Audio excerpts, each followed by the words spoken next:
Bharatiya Janata party का स्वरूप हुआ है और जिस तरह से नजर आ रही है, उससे लग रहा है कि भारतीय जनता पार्टी के भीतर निर्णायक फैसला लेने के लिए या जो निर्णय की क्षमता है उसमें कमी आई है। कि जो आप देख रहे होंगे सर्वे रिपोर्ट या जो हमारे पास भी रिपोर्ट आ रहे हैं, उन रिपोर्ट के आधार पर यह लग रहा है कि बिहार वाला चुनाव सबसे ज्यादा अहम हो गया है। भारतीय जनता पार्टी नरेंद्र मोदी को लाने की कोशिश कर रही थी, तो उसमें धर्मेंद्र प्रधान की एक बड़ी भूमिका है। इधर भी उधर भी, उत्तर दक्षिण पूर्व पश्चिम सबको प्रभावित करता है। तो ऐसी स्थिति में बिहार में धर्मेंद्र प्रधान की भूमिका बड़ी दी गई थी। नोरमा ग्रुप, जो सोचता है वो करता है, आपके अपने सपनों का आशियाना। नमस्कार, स्वागत है आपका भारत लाइव के इस खास कार्यक्रम में। देखिए, इस बार बिहार में चर्चा गर्म हो गया है और एक चर्चा लेकर हम भी आए हैं दर्शकों के सामने। हमारे साथ बाबा मौजूद है। आज हम चर्चा जो करने वाले हैं वो इस खबर पर होगी कि जो बिहार में राजनीति हो रही है उसको अब नया बॉस मिल गया। जी हाँ, बीजेपी को नया बॉस मिलता नजर आ रहा है और नीतीश कुमार को दिल्ली तलब कर लिया गया है। दिल्ली बुलावा आया है नीतीश कुमार को। तो देखिए, कई सारी बातें हैं जिस पर आज हम चर्चा करने के लिए बैठे हैं। बाबा, जिस तरीके से नीतीश कुमार को दिल्ली बुलाया गया है, खबरें लगातार चल रही है कि नीतीश कुमार दिल्ली जा रहे हैं, तो क्या चुनाव को लेकर जा रहे हैं या फिर कुछ अलग ही मामला जो है वो चल रहा है अभी? देखिए, ये 2025 का चुनाव जो है ना, बहुत ऐसा उलझा हुआ है और इतना ज्यादा हर पल उलझता चला जा रहा है कि आप एक धागा निकालिए तो दूसरा उलझ जा रहा है। सही बात है। अभी जो वर्तमान स्थिति है उसमें देखे होंगे आप कि नीतीश कुमार बहुत सारी बैठकों में शामिल नहीं हो रहे हैं। नीतीश कुमार व्यक्तिगत रूप से काम कर रहे हैं, या फिर वो प्रधानमंत्री नरेंद्र मोदी या अमित शाह भी आए थे तब उन्होंने शामिल होने का काम किया था, और शामिल होने के बाद कोई बहुत बड़ी प्रतिक्रिया नहीं आई। न तो कोई पॉलिटिकल बयान उनका आ रहा है, सीधे तौर पे एक ही बात सामने आ रही है कि बाकी सब बेचैन है और नीतीश कुमार शांत है। आज जो घटना अपडेट हुई है पिछले 2-3 दिनों में, उन घटनाओं ने तो अलग तरह का एक माहौल ही पैदा कर दिया है। सीधे तौर पे आप समझ लीजिए कि जैसे ही प्रधानमंत्री नरेंद्र मोदी का यात्रा खत्म होता है, यात्रा खत्म होने के बाद उस स्टेज पर नीतीश कुमार क्या बोलते हैं उसके मायने आप निकाल लीजिए। उसके बाद भारतीय जनता पार्टी की बेचैनी जो बढ़ी है, भारतीय जनता पार्टी उथल पुथल कर रही है, लगातार केंद्रीय नेताओं का, केंद्रीय मंत्रियों का, बड़े नेताओं का बिहार आना जाना जारी है। बिहार चुनाव को लेकर के मंथन चल रहा है। अभी आपने देखा होगा फिर से शुरू हो गया है वो जो प्रदेश अध्यक्ष का जो बैठक था, उस मीटिंग की एकजुट होने की कोशिश की जा रही है। दूसरी तरफ आप देखिए कि इंडिया गठबंधन भी कम नहीं है, बिल्कुल। लेकिन इसमें सबसे बड़ी बात यह है कि भारतीय जनता पार्टी जो पिछले 10 सालों तक डोमिनेट करती रही है, 2024 के चुनाव के बाद जो भारतीय जनता पार्टी का स्वरूप हुआ है और जिस तरह से नजर आ रही है, उससे लग रहा है कि भारतीय जनता पार्टी के भीतर निर्णायक फैसला लेने के लिए या जो निर्णय की क्षमता है उसमें कमी आई है। 2024 के चुनाव के बाद जो परिणाम आए, उस परिणाम से पहले भी हम ये बात कर रहे थे कि भारतीय जनता पार्टी फैसला लेने में काफी परेशान हो रही है। फैसला कैसे लिया जाए, उस फैसले का असर क्या होगा, ये भी दिक्कत हो रही है। और कई ऐसे फैसले हैं जिस पर उसको उल्टा असर पड़ रहा है, उसका रिएक्शन नजर आने लगा है। जैसे आप देख लीजिए कि वक्फ बिल वाले बात, उस पर भी काफी हंगामा हुआ। हालांकि भारतीय जनता पार्टी को उसका जो फायदा हो जाए, लेकिन भारतीय जनता पार्टी के सहयोगियों को यदि फायदा नहीं होता है, घाटा हो जाता है, तो उसका घाटा तो निश्चित रूप से एनडीए को मिलेगा। तो एनडीए में भारतीय जनता पार्टी भी है। दूसरी बात कि आप देख लीजिए कि अभी अभी जो चुनाव आयोग का फैसला आया, उस फैसले का असर भी भारतीय जनता पार्टी पर पड़ रहा है। तो उससे भी बड़ी बात है कि भारतीय जनता पार्टी एक अदना सा अध्यक्ष की बात कर लीजिए या फिर राष्ट्रीय अध्यक्ष का फैसला नहीं कर पा रही है, ये भी बड़ी बात है। बिहार में उसने भले ही अध्यक्ष किसी को बना दिया हो, लेकिन उनके प्रभाव को लेकर के भी सवाल खड़े हो रहे हैं। आपने देखा होगा कि जब से दिलीप जायसवाल अध्यक्ष बने हैं तब से जो परिस्थितियां हैं वो कुछ और ही कहानी कह रही हैं।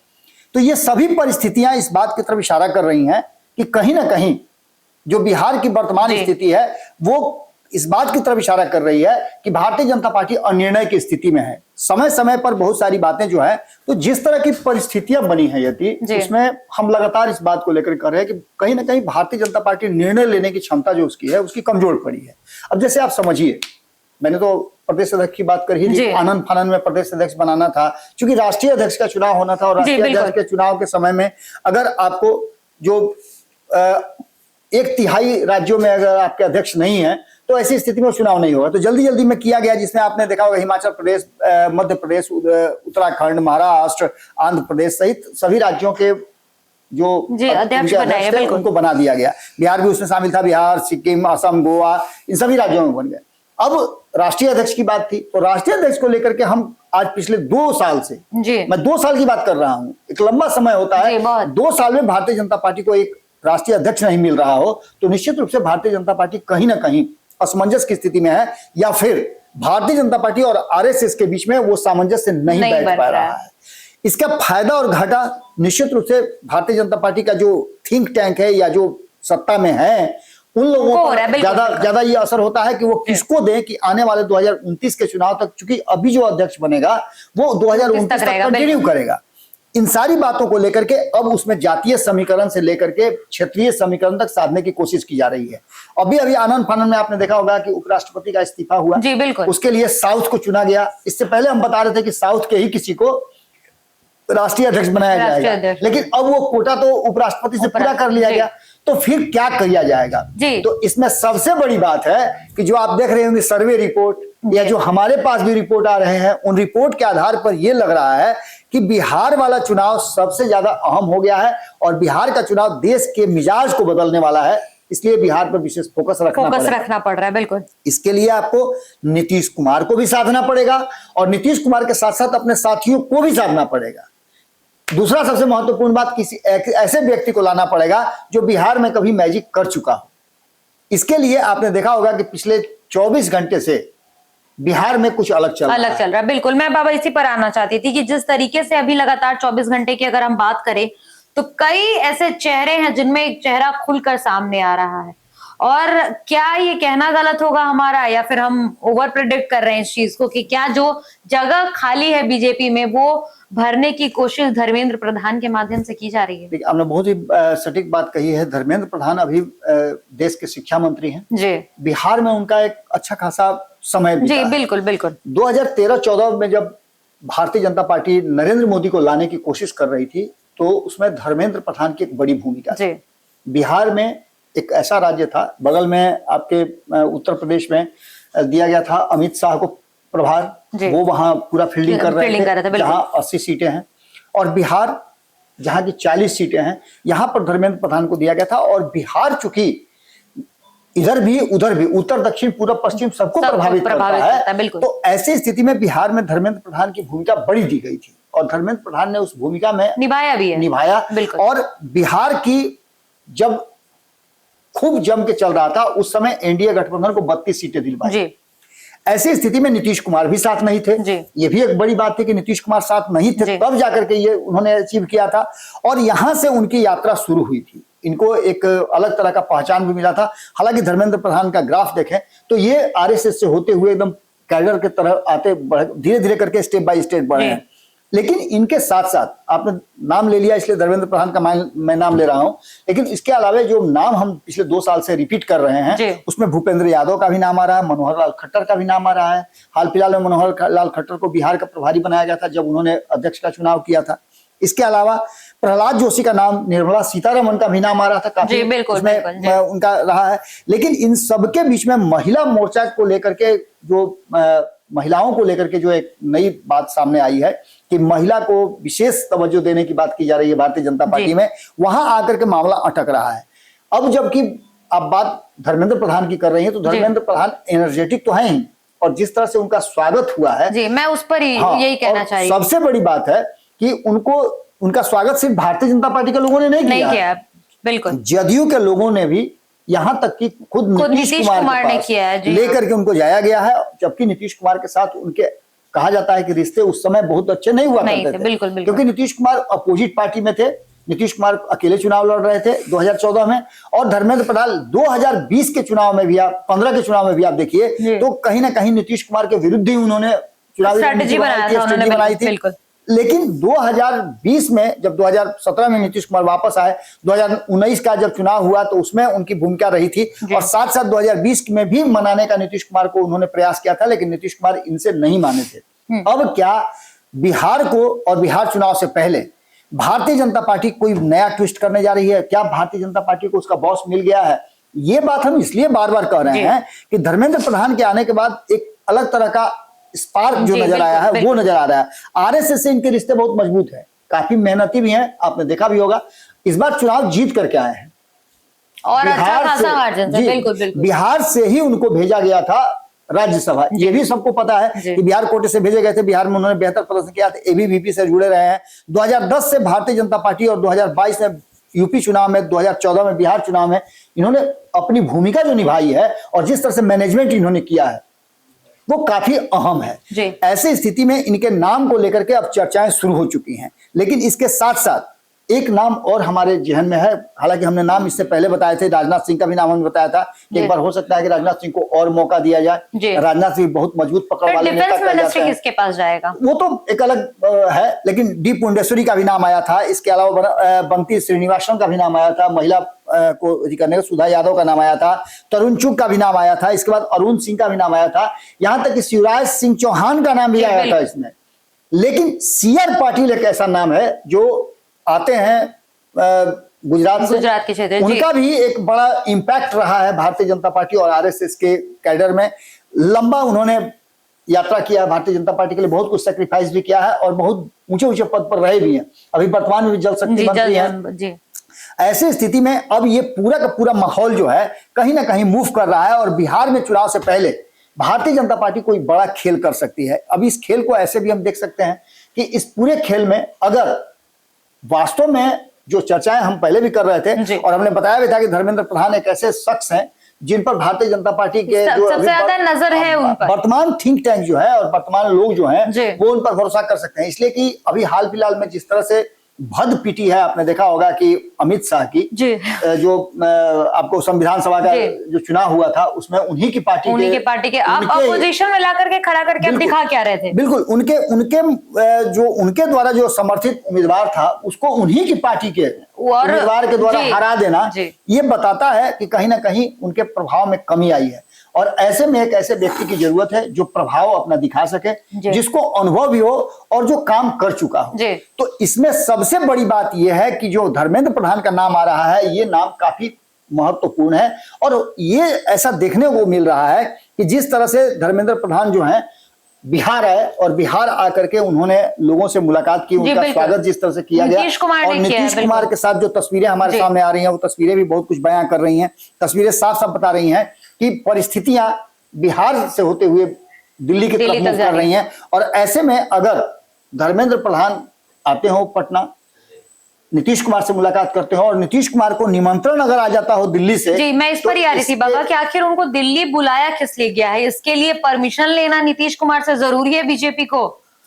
नीतीश कुमार को दिल्ली बुलाए जाने का जहां तक आपने परमिशन की बात की है तो भारतीय जनता पार्टी को इसकी जरूरत नहीं है, लेकिन एक कॉन्सेंट की बात होती है कि यदि वो आते हैं तो उसका असर 2029 में क्या होगा इस पर मंथन किया जा सकता है। लेकिन उससे भी बड़ी बात मैं आपको बता रहा हूं कि आपने एक खबर किया था, मुझे याद आ रहा है, ललन सिंह और नीतीश कुमार की मुलाकात को लेकर। बिल्कुल, उस मुलाकात को लेकर के कई तरह की बातें सामने आ रही हैं, लेकिन अब जो बातें आ रही हैं उसमें नीतीश कुमार ने अंतिम निर्णय अपना सुना दिया था कि आप इस शर्त पे कहिए कि भारतीय जनता पार्टी सीट का समझौता करे और मैं इससे कम या इससे नीचे उतर करके समझौता नहीं करने वाला हूं।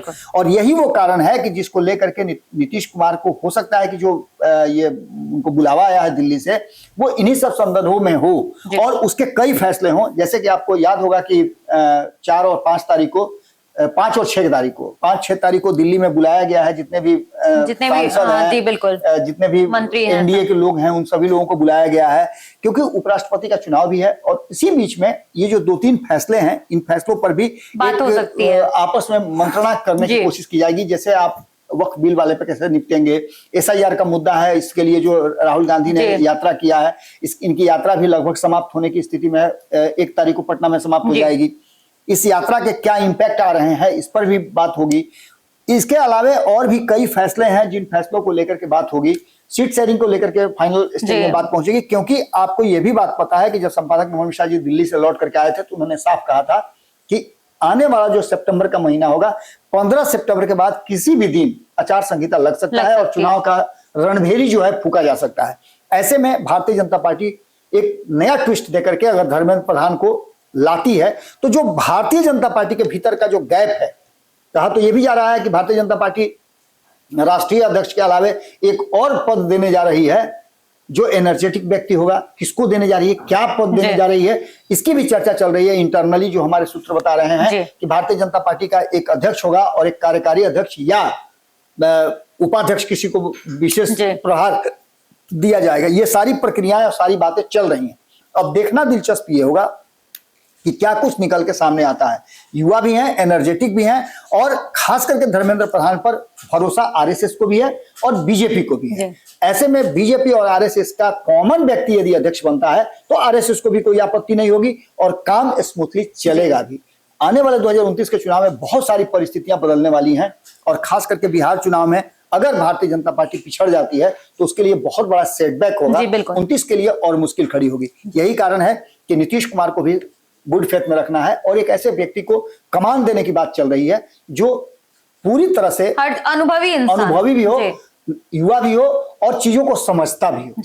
ये बहुत जरूरी है। धन्यवाद बाबा। तो देखिए, अब आगामी विधानसभा चुनाव को लेकर एक तरफ जहां तैयारी हो रही है, वहीं अब बिहार से लेकर दिल्ली तक राजनीति तेज हो गई। जैसा कि हम चर्चा करने बैठे थे और चर्चा साफ है, चर्चा गरमाया हुआ है और मुद्दा है बीजेपी के जो राष्ट्रीय अध्यक्ष हैं उनको लेकर के। जेपी नड्डा के रिप्लेसमेंट की बात अब सामने आ रही है और जिसके लिए सबसे बड़ा नाम जो है वो कहीं ना कहीं धर्मेंद्र प्रधान का आ रहा है। और आज बिहार में उनका आगमन हुआ, जिस तरीके की तस्वीरें हमने आपको दिखाई है, तो अब देखना दिलचस्प होगा कि आखिर जो बीजेपी के राष्ट्रीय अध्यक्ष पद को लेकर के बातें चल रही हैं, इस पर बीजेपी क्या कुछ फैसला लेती है, और नीतीश कुमार को जो दिल्ली तलब किया गया है, इसके बाद विधानसभा चुनाव में ये मुलाकात किस तरह से रिजल्ट देती है। फिलहाल इस कार्यक्रम में इतना ही। धन्यवाद। आपके सपनों को हमने सजाया है, ई होम्स पैनोरामा को हमने बनाया है। ई होम्स मेरा एक सपना था जिसपे मैं पिछले 4 साल से काम कर रहा था। हमने जो बनाया है वो सबने है माना। ई होम्स पैनोरामा में हो आपका भी आशियाना। और फाइनली हमने 2021 में इस प्रोजेक्ट को लॉन्च किया। बहुत लोग अप्रिशिएट कर रहे हैं कि पूर्णिया जैसे शहर में, बिहार के, एक तो बिहार की बात करें उसमें भी पूर्णिया जैसे छोटे जगह में इस तरह का लाइफस्टाइल देना, ये सुन के हम लोगों को बहुत अच्छा लगता है। ई होम्स में हमने कुछ और भी किया है, जैसे हम जिस जगह में रह रहे हैं हमारे फैमिली सिक्योर हो, उनको सिक्योरिटी का ध्यान में रखा है। आपकी सुविधा और सुरक्षा आपके लिए खास है, ये आपका विश्वास है। इसमें आर्टिफिशियल इंटेलिजेंस का 7 लेयर सिक्योरिटी का हमने इस्तेमाल किया है। लस ग्रीन कैंपस को बनाया है। यदि हमारा बाउंड्री वाल है तो वो वर्टिकल गार्डन है। ये जितनी भी फैसिलिटी होता है एक इंटरनेशनल टाउनशिप में ई होम्स है, ये हम लोग विश्वास नहीं कर पा रहे हैं। जो भी हमारे मित्र दोस्त या जो भी हमारे बाहर के बाहर आते हैं तो हम लोगों को बहुत अच्छा सुनने को मिलता है और बहुत अच्छा क्रेडिट मिल रहा है। वो सारा हमने सिर्फ एक बिल्डिंग नहीं बनाया, हमें एक बहुत अच्छा लाइफस्टाइल दिया ई होम्स में, और मेरा एक सपना था जिसको मैं आज फुलफिल होते हुए देख रहा हूँ। ये आपका आवास है।